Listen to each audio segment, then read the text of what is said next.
À quoi ça sert de prier? Pourquoi priez-vous? L'espoir n'est qu'illusion. L'espoir, on la fabrique dans cette vie-ci. L'éternité n'est que mensonge.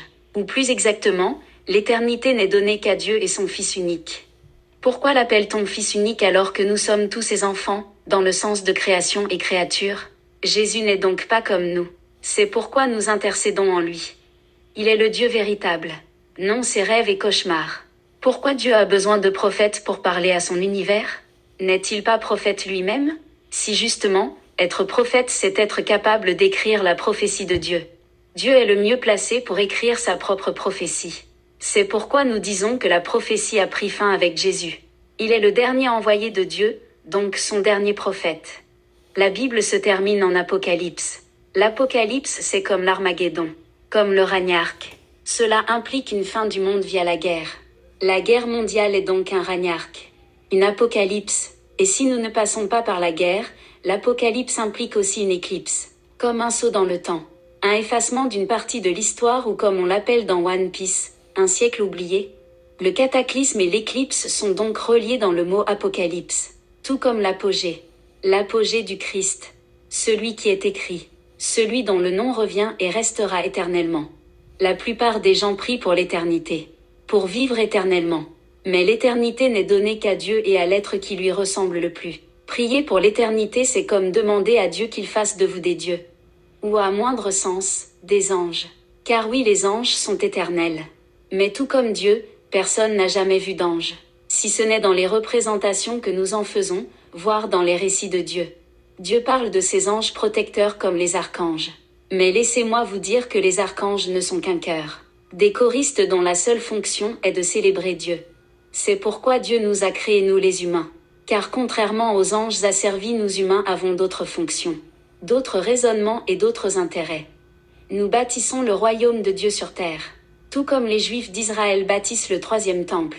Le temple de Dieu, le temple de leur Messie, qui n'est autre que leur dernier roi. De la lignée du roi David et de Salomon. David signifie que le Père vit, et Salomon que le Fils est seul au monde. Ce ne sont là que des interprétations de la réalité. Bien que le Père ne soit pas visible, il vit. Et la solitude du Fils vient de son unicité. Encore une fois, pourquoi Dieu choisit-il ses prophètes alors qu'il pourrait lui-même parler à son univers? Pour ça j'ai deux réponses. D'abord, Dieu est plus proche des hommes que l'on ne le croit.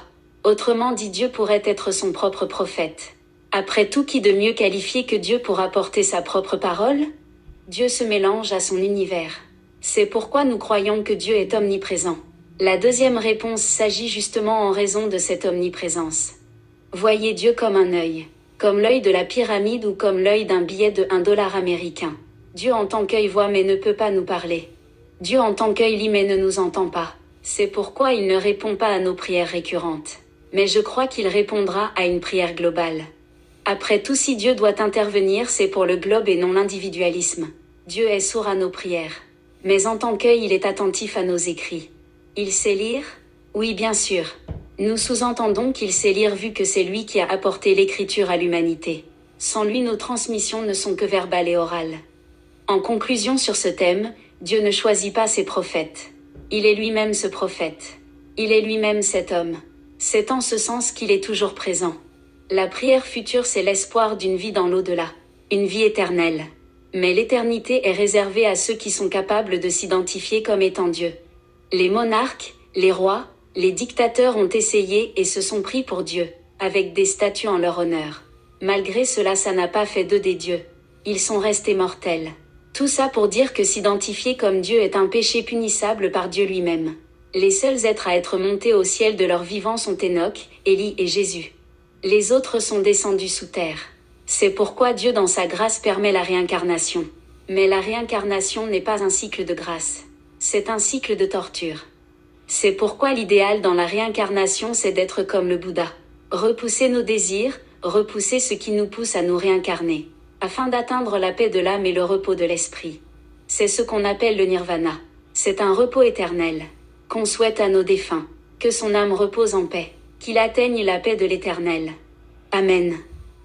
Nous prions Jésus pour qu'il intercède.